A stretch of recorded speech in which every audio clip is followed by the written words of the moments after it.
Martes 6 de julio, saludos señoras, señores, bienvenidos como cada día a este espacio, a esta revista de prensa, a este paseo que damos cada mañana por el kiosco para comentar las portadas de los periódicos que se editan en la provincia de Córdoba, Diario Córdoba, ABC, El Día de Córdoba y como siempre un vistazo también a la prensa digital. Y hoy, como cada martes, nos acompaña un compañero del día, en esta ocasión Francisco Javier Cantador, bienvenido.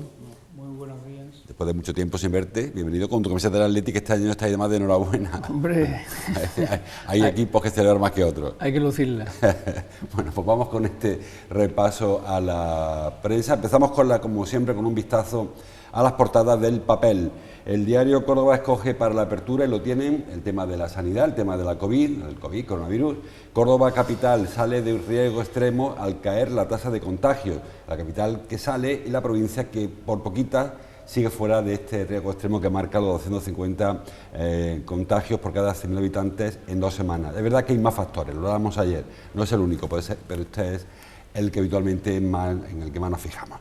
El diario ABC, como es habitual, toca temas que no son de ámbito provincial. La foto, la Junta no dudará en cerrar municipios turísticos con altas tasas de contagio, que en realidad esa información, ahora hablaremos con un Cantador de este tema, pero no es novedad ninguna, porque lo que hace ha sido confirmar lo que ya sabíamos, que municipios con más de 1.000 contagios pues se cierran perimetralmente, sean turísticos o no lo sean. Y el titular, de nuevo, COVID, Francia culpa a España y Portugal del repunte de casos. Bueno, yo creo que cada cual intenta quitarse el marrón de lo alto y Francia culpa a quien tiene más cerca, en este caso a sus vecinos del sur. El diario El Día, el titular también es para la sanidad, el repunte en jóvenes y la variante Delta vuelven a disparar la alarma en cuanto, como decíamos antes, el número de la tasa de incidencia, no tanto la presión hospitalaria, también hablaremos de ello. Variante Delta, la famosa cepa india, que ahora parece que es políticamente más correcto llamarle variante Delta. La foto para un acto ayer del Día del Andalucismo histórico, con una ofrenda a Blas Infante, que se convirtió en una reivindicación del presidente autonómico de Juanma Moreno hacia la financiación. La foto del Córdoba la ven, la llegada del equipo de selección española de fútbol a Londres, a Wembley. Bueno, creo que está la salida de Madrid, buscando el pase a la final, que como saben se producirá esta tarde. Bueno, empezamos, si parece, Francisco, por el tema del coronavirus. Sí. Hay botella medio llena, botella medio vacía. El diario Córdoba destaca que salimos del riesgo extremo, el diario El Día destaca que hay riesgo de alarma. El Día en su interior también destaca un aspecto más interesante. Quizás Córdoba lidera la vacunación. Hemos cubierto ya incluso los hitos que marcó Juanma Moreno ayer en el acto de Blas Infante. Marcó una serie de hitos para el final de la semana que nosotros tenemos las tareas hechas ya. Sí, al 70% estamos. Quizá, bueno, al 70% estamos con una dosis. Pero bueno, se van marcando los plazos. Este verano van a estar abiertos los centros cívicos para continuar la vacunación. Incluso el otro día, por redes sociales, la Junta de Andalucía invitaba a ir hoy a Palacio de Vistalegre a aquellos nacidos entre 58 y 81, creo entender, sin cita previa. Eran 1.200 dosis y bueno, de momento se están haciendo los deberes en ese tema. No olvidemos, ahí hay noticias. Hoy, por ejemplo, nos hemos desayunado con noticias también que luego veremos seguramente, que son las que publican sobre la mejora de la asistencia a los centros como Carrefour, como Zoco, como las grandes superficies, y una de las cosas por las que dicen que la gente no tiene miedo a acudir es porque se ha vacunado, ¿no? En cualquier caso, yo no sé si coincides conmigo en que ha habido quizá un exceso de optimismo en las autoridades, porque el virus sigue aquí. No culpo tanto el tema mascarilla porque si se cumpliera lo que dijo el gobierno no habría un mal uso de la mascarilla. Recuerden que la mascarilla se puede prescindir de ella en espacios abiertos donde no haya mucha gente.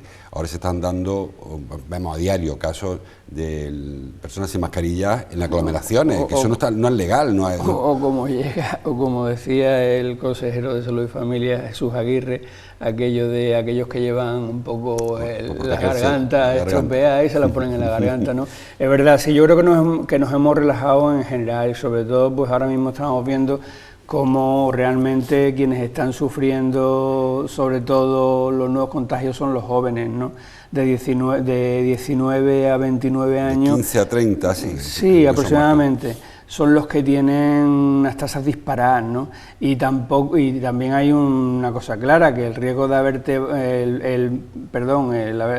vacunado no significa que no tengas riesgo de contagio, que no vayas a contagiar, ¿no? Es cierto que como he dicho anteriormente, nos hemos relajado en exceso y el virus sigue aquí, y por eso hay pueblos que están disparando su tasa. Pedrabás está por encima de los 1000 casos por cada 100.000 habitantes. Hay un montón de pueblos en Córdoba con riesgo extremo, ¿no? Santa Ella está en riesgo extremo, Aguilar está en riesgo extremo, y eso es por algo, no es... Sí. Afortunadamente, como siempre señalamos, no se está trasladando esos malos datos de contagio a la presión asistencial, la presión de los hospitales. Ayer marcamos un hito, a la baja en este caso, 65, creo recordar que eran las personas ingresadas. Eso no se daba desde el 3 de septiembre, esa cifra, es decir, que no es la tercera, sino la tercera ola no llegamos a ese número. Que afortunadamente, como digo, son muchos casos, son personas jóvenes, la mayoría son asintomáticos, y el que tiene síntomas son síntomas leves, apenas sido hospitalizaciones. Hoy, no sé dónde he leído, en un periódico, que el cuadro del paciente ingresado son personas de 30 a 50 años con obesidad y con alguna dificultad crónica. Es decir, que el paciente, y no estoy diciendo que la gente se relaje, cuidadito, pero que el paciente, que el contagiado actual, el de hoy, no va a acabar probablemente en el hospital. Claro, por el tema de ser asintomático y por el tema de que mientras, ¿sabes? No quiere decirse tampoco que entre los jóvenes no se den síntomas fuertes. También si tienes algún tipo de patología previa, pues puedes darte un sustito y acabar en el hospital, pero normalmente los nuevos contagios no están acabando por eso, porque son en personas jóvenes que normalmente lo que ellos padecen, aparte de ser asintomáticos, son, como has dicho antes, pues pequeños problemas. Incluso se confunden a veces con otros síntomas. Hay personas que tienen problemas de garganta y lo achacan al aire acondicionado, lo achacan y ni siquiera acuden al médico porque entienden que es algo más propio de esto, de una noche de playa, que del virus, con lo cual se camuflan. Es más, yo creo, como dicen muchos, que es bastante más de los contagios que se refleja en la estadística, porque precisamente al ser sintomáticos es que ni siquiera le prestan ninguna atención. Y luego que los rastreadores no pueden estar detrás de todos los que están contagiados, es decir, prácticamente tú estás ahora mismo estoy yo aquí contagiado, estoy contigo, estoy con 20 personas y luego al final de esas 20 personas algunas se escapan a la hora de contactar con ellas para decir has estado con un contagiado, ¿no? Y sobre todo en los grupos que estamos hablando, personas con actividad social mucho mayor que la tuya y que la mía, sobre todo que la mía, que no tenemos tanto movimiento, ya estoy con una pandilla, con otra pandilla, que sí, con la pandilla del trabajo, la universidad, la pandilla del barrio, y al final un joven de 25 años en una misma noche ha estado con 200 personas. Yo estoy con bastante menos, con los cuales gracias de contagiar. El famoso hipercontagiador, recuerda la figura que se hablaba, sobre todo en las olas anteriores, que es lo que estaba haciendo más daño. Sí, pero esto es una crónica anunciada, totalmente. El tema de los jóvenes iba a llegar hasta que no ese 70% de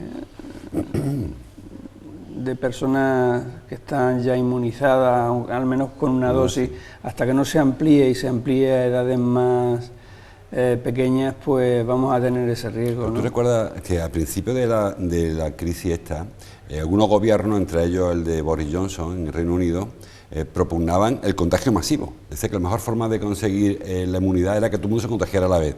Claro, cuando los expertos dijeron, mire usted, eso es correcto, pero van a morir 2 millones de personas, dijo uno, vamos a pararnos. Ahora, con la población vulnerable e inmunizada, yo no sé si es tan malo que haya un contagio masivo, sobre todo cuando la gente joven, no, evidentemente habrá que lo pase mal, ¿no? Yo creo que no, porque alguno se puede quedar por el camino. Se puede quedar por el camino. Bueno, seguimos avanzando. También, como decíamos, como derivada de este asunto, la publicación del diario ABC, declaración de Juan Marín ayer, consejero de Turismo y vicepresidente de la Junta, que recordó que nadie está exento del cierre perimetral y que ese municipio, sea turístico o no, supera la tasa de 1000, como decía el contador ahora, Aguilar está por encima, Pedrola está por encima, municipios que están rozando, Santalla también por encima. Si le toca a Fuengirola, le toca a Torre del Mar, le toca a Marbella, pues serán confinados, serán cerrados perimetralmente, se suspenderá su actividad no esencial, es decir, todo prácticamente, y habrá que incluso interrumpir el veraneo. El veraneo, claro, si nos toca... Bueno, pero yo pregunto una cosa, ¿por qué, por ejemplo, no se cerró Villanueva de Córdoba hace una semana? Hace una semana. Bueno, yo decía que no solamente es un factor, miramos el factor de la tasa de incidencia, hay más factores, influye no solamente la tasa, influye también el número de personas mayores de 65 años contagiados, influye la tasa de contagiosidad, que no nos la cuentan, o al menos yo no le presto atención, influye la presión hospitalaria, son varios factores.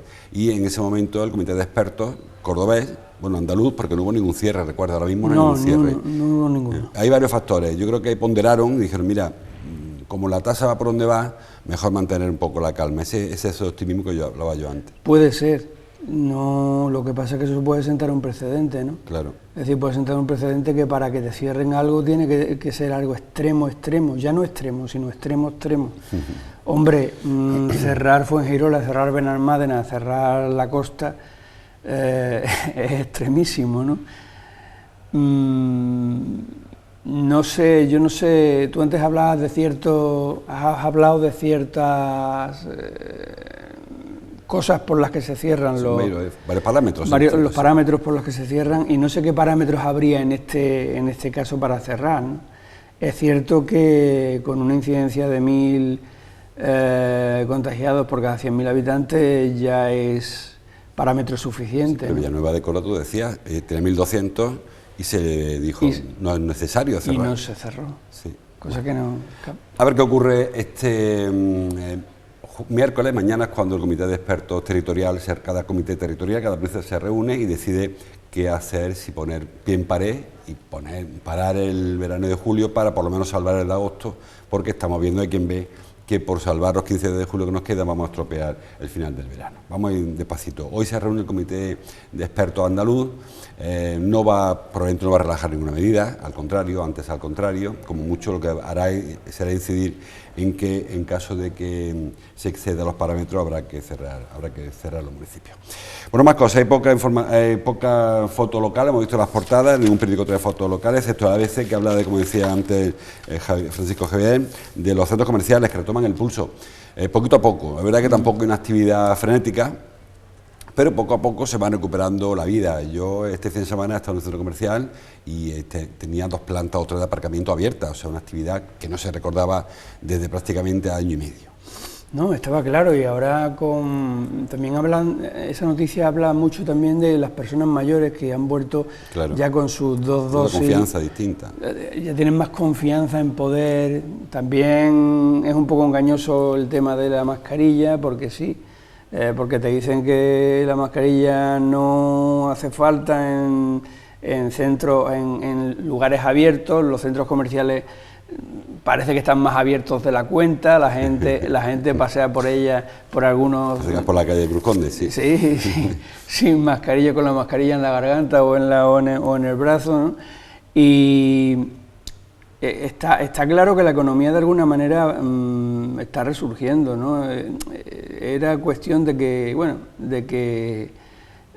que era ley de vida que volviese un poco a, por ejemplo, según dicen, han aumentado las compras un 15%, ahora también con la rebaja,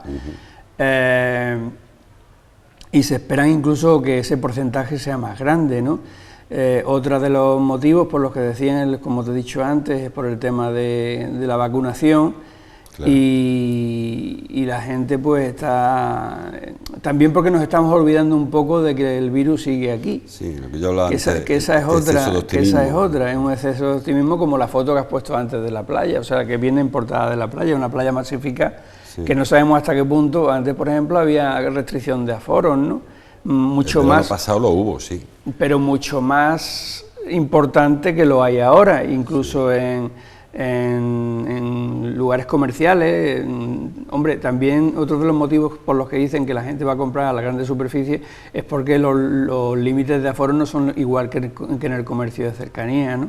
Aunque bueno, uno va a comprar al comercio de cercanía y ya eso de espérate en la calle que tenemos lleno el comercio, también tampoco se escucha mucho, ¿no? No todo el mundo lo hace, verdad que hay sitios a los que sí que colocan su cartel fuera de aforo máximo tal, pero al final se acaba vendiendo. Hablando de ventas, ayer anunció el concejal portavoz del equipo de gobierno, Miguel Ángel Torrico, que se está tramitando y que estará para septiembre la nueva ordenanza de venta ambulante, que permitirá, entre otras novedades, vender alimentos, por ejemplo, algo que no creo que le haga mucha gracia a otro tipo de vendedores.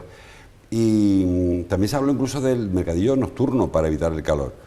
En fin, yo creo que la venta ambulante hay que darle una vuelta, es verdad que... Pero el mercadillo nocturno es como ahora cuando venía aquí al programa, es como aquel puente, aquellas sombrillas que pretendían poner sobre el puente romano, que hablaban mucho, se lleva mucho tiempo hablando de eso. Y del mercadillo nocturno también se lleva mucho tiempo hablando de eso, pero hasta que se haga realidad eso, si se hace realidad. Para que se haga realidad supongo que tendrán los comerciantes, los ambulantes que plantarse, ¿no? Bueno, ya hablaron de poner mercadillo en el Arenal. Arenal saben que poner mercadillo domingo hace muchísima calor, el domingo mediodía. Y bueno, si se hace el sábado por la noche, habría que se animaría a dar una vuelta por el Arenal, que ya de por sí está concurrido el sábado por la noche, y dar su vueltecita. En cuanto al resto de ordenación, habrá que ver cómo va evolucionando. El tema de la venta de alimentos, supongo que se les exigirá la misma medida higiénico-sanitaria, se les exige a una verdulería, una frutería, una pescadería, no sé hasta dónde llegarán con la venta. Me refiero incluso a cámaras frigoríficas. Entiendo que, igual que se le exige a otro tipo de tendero, una medida se le exigirá también con los ambulantes, que es un poco lo que siempre ha limitado esa venta. Sí, pero es que creo que se vendían ya verduras y frutas. Sí, y alguno había que protestaba porque no tenía todas las medidas higiénico-sanitarias que se le exigían a fruterías, por ejemplo. Y ahora, pues, espero, hombre, que no se dé la mala impresión que se ha dado de vez en cuando en los mercadillos medievales, ¿no? Sí. Es decir, vendiendo la carne ahí que... Yo, sin querer insultar a nadie, pero tú vas a un mercado de Marruecos y ves cómo tiene puesta la carne allí en el tenderete, y creo que esa imagen no es la que hay que dar ahora, ¿no? Creo que hay que mantener, pues bueno, estamos avanzando muchísimo y estamos pasando una pandemia mundial por un contagio, no se sabe por dónde llegó, pero bueno, creo poner a vender ahora pescado en una caja en mitad de un arenal, creo que no sería lo conveniente. Y encima con la calor que hace. Claro. En fin. No sé, es algo que, bueno, y lo que decías tú, ¿no? Que es porque que posiblemente cierto comercio de cercanía pueda estar molesto, ¿no? Hombre, yo creo que porque con razón, porque hay una competencia desleal ahí. Si a mí me exigen unas cosas, a ti no te las exigen. Yo no puedo poner todo el producto en la calle, y tú si puedes, yo tengo que utilizar vitrinas. Es que no sé tampoco por dónde ver la ordenanza, no quiero hablar de más tampoco. Igual se le exigen que haya mostradores, que estén refrigerados, no sé cómo irá la cosa. O igual algún comerciante del comercio de cercanía se plantea convertirse en ambulante. No, porque también hablaban de helados, sí. de vender helados. Bueno, pero eso a lo mejor sí se vende por la playa. En plan itinerante también. Habrá que ver cómo evoluciona eso. Bueno, más cosas que hay en los periódicos. Un par de referencias urbanísticas. El diario Córdoba habla, no la portada, no, lo habla en interior, del proyecto del hotel en el antiguo Simago, que ha cubierto un nuevo permiso, en este caso la delegación de la Junta de Andalucía de Cultura, de Comisión de Patrimonio. Bueno, es un proyecto muy antiguo, el de convertir el Simago en un nuevo hotel. Simago no, el Corte Inglés cerró en 2011, según he leído, una información que publica Isabel Leña en el diario Córdoba, y bueno, pues 10 años después vence el último obstáculo que da la Comisión de Cultura. Quedan más obstáculos que vencer, porque aquí hay un problema de alturas también. Sí, sí, además el propio informe de la Comisión de Patrimonio de Cultura incide en eso, en bajar la altura, en retranquear por algunas zonas. Calle Juan de Mena, la que pega al conservatorio, habrá que bajar. Sí. Bueno, y aparte aquí hay un problema también de agregación de parcelas, porque la parcela que estamos viendo en la foto, la de la calle Jesús María, con la parcela de Duque de Hornachuelos, la que acaba en el Palacio del Cine, son parcelas distintas y además tienen una calificación histórica de parcelación independientes, que ahora hay que hacer un proyecto también de agregación de parcelas. Sí, habrá que retocar el plan del centro histórico. El plan parcial. Tiene uno el PECH. Plan especial de protección del casco histórico, ¿no? Para esa. Pero esto también es un proyecto que lleva en el tiempo un poquillo. Muchísimo tiempo. Sí. Yo en cualquier caso, lo he comentado más de una vez, yo no sé cuál es el tope que tiene Córdoba en cuanto a hoteles. Creo que a veces habla también de otro alojamiento, esto de las tendillas, 160 habitaciones. En la casa de Juan Varela. En la casa de Juan Varela. María Cristina. 160 habitaciones con más. Un nuevo, ¿cómo diría yo? Una nueva forma de turismo. Sí, no que tiene este nombre. El Hospel. Hospel, sí, es un hospedaje. No hay recepcionista, por ejemplo, otro hospedaje. Digo que no sé hasta qué punto debemos seguir renunciando a un tipo de negocio y cada vez que hay un proyecto aparezca un hotel para volver a la habitación. Tarde o temprano, por suerte o desgracia, Córdoba se va a convertir en una ciudad como Madrid o Barcelona, en la que todo. Hostel, mira, quiero tener información, un hostel. Tarde o temprano va a acabar convirtiéndose Córdoba como una ciudad como Madrid o Barcelona, en la que todo su casco histórico, todo su centro histórico son hoteles. Lo queramos o no, tarde o temprano. Las asociaciones de vecinos están clamando en el desierto diciendo que se les está echando del casco histórico, que los vecinos no pueden vivir ya allí, que tal y cual. Y yo creo que, y en ese sentido llevan razón, porque si cada noticia todos son nuevos hoteles en el casco histórico. Sí. Yo creo que hay que abogar por otro tipo de tejido productivo. Hoy trae el diario Cordópolis un anuncio de un ERE en Emergia, en la multinacional que en Córdoba saben tiene un call center, y el ERE al que anuncia pues sería el más grande de los que están previstos. Va a afectar a 260 personas sobre una plantilla de 400, que son los que trabajan o trabajaban para Vodafone, que parece que ha roto el contrato con Emergia, y lo tienen. Es una mala noticia, sobre todo que vemos como los únicos sectores que parece que progresan son relacionados con el sector de la hostelería, la restauración, y el resto de trabajos como que no se le presta atención. En este caso, Emergia tiene 800 personas trabajando en Córdoba, de las cuales la mitad se dedicaban a este asunto de Vodafone. Han partido peras, por lo que se ve, por lo que publica Alfonso Alba en esta información de Cordópolis, y 260 personas que parece que corren, que su puesto no es un ERTE, es un ERE, una expediente de regulación de empleo, es decir, un despido. Es que aunque no miremos por otra parte, seguimos con ERTES y ERES. La economía sigue un poco estancada y bueno, sí, la construcción, por lo que hemos visto, está reflotándose, pero otros sectores productivos están bastante mal. Panrecord firmó su ERE el viernes, 60 personas creo que son, no, son veintitantos que van a la calle, que estaban deseando, por otra parte, porque llevaban 10 meses sin cobrar, sin poder acudir al Fogasa, sin poder apuntarse al paro. Por lo menos ahora, ya que la han despedido, pues podrán empezar a buscarse la vida en un futuro, pero es que hasta ahora, 10 meses sin cobrar, sin nóminas, ya se agota el colchón, se agota los ahorros, se agota la ayuda familiares. Por lo menos Panrecord se soluciona, y CaixaBank, que tenemos un ERE también a la vista, que serán unas 60 y tantas personas en el caso de Córdoba. Yo es que creo que todavía no se la ha visto, le hemos visto la punta del iceberg simplemente en este tema. Se hablaba de una gran crisis económica, hemos vivido algo de crisis, hemos sabido que hay algo de crisis, sí, pero realmente son las empresas las que saben la crisis que tienen, o los trabajadores de las empresas son los que saben la crisis por la que están pasando. Situación de muchas empresas que está todavía camuflado en los datos y que es probable que afloren en un momento. Decía Francisco Javier el tema de la construcción. Señalan tanto el diario Córdoba como a veces señalan hoy el informe del primer semestre del año en cuanto a construcción. Titula Córdoba, por ejemplo, los proyectos de vivienda alcanzan la cifra más alta en 15 años y a veces habla de que se triplicó la promoción de nueva vivienda entre enero y junio, primer semestre. Bueno, hay un repunte importante, sobre todo en un par de zonas de Córdoba que no paran de crecer. Algún día habrá que pararlas, echarle aquello un lazo. Hablo de la zona de Poniente, tanto Huerta de Santa Isabel como el nuevo Ciudad Jardín, y también por Levante empiezan también a levantarse grúas. Por la zona de Baldomero Moreno, de Chinales. Yo no sé hasta dónde puede crecer la ciudad, porque luego vemos la estadística del INE que perdemos población, sin embargo siguen creciendo los barrios. Yo siempre digo que Córdoba tiene un problema de queso gruyer, que se va expandiendo hacia los barrios más alejados del centro, mientras que el centro se va despoblando y van quedando en parcelas, solares abandonados, muchas casas vacías. En ese jardín hay bloques donde hay 2 o 3 pisos vacíos, muchos carteles se alquilan, se venden. Creo que estamos expandiendo por encima de nuestras posibilidades. Sería hablar de demagogia si yo dijera que es que los del centro se están yendo a la periferia.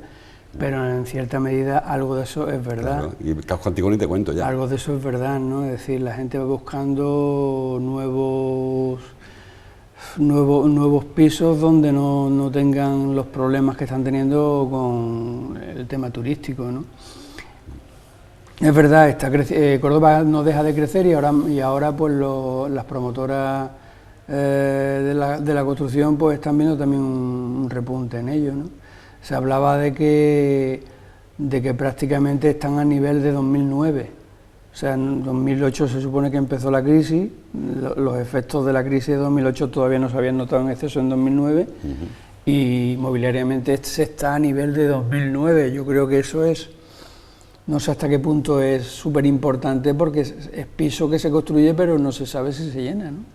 Bueno, se están vendiendo los pisos, porque aquí hemos comentado muchas veces, durante la crisis esta de la pandemia, de la crisis del coronavirus, ha habido más una crisis de consumo que estructural, es decir, que quien tiene dinero lo sigue teniendo y más no lo ha gastado, con lo cual, ¿quién está pensando en especular con el piso? Que eso puede provocar un nuevo burbuja, como ocurrió en el 2008, es decir, cuidado con la especulación, personas que compran un piso para alquilarlo o venderlo, que luego se lo comen, que es lo que ocurrió en el 2008. En cualquier caso, mucha promoción, también es verdad que los bancos tiran mucho dinero apalancado, que se quedaron promociones a medio hacer, están terminándolas, a ver si se estabiliza un poco el mercado, pero por ahora puede llegar a ser algo preocupante.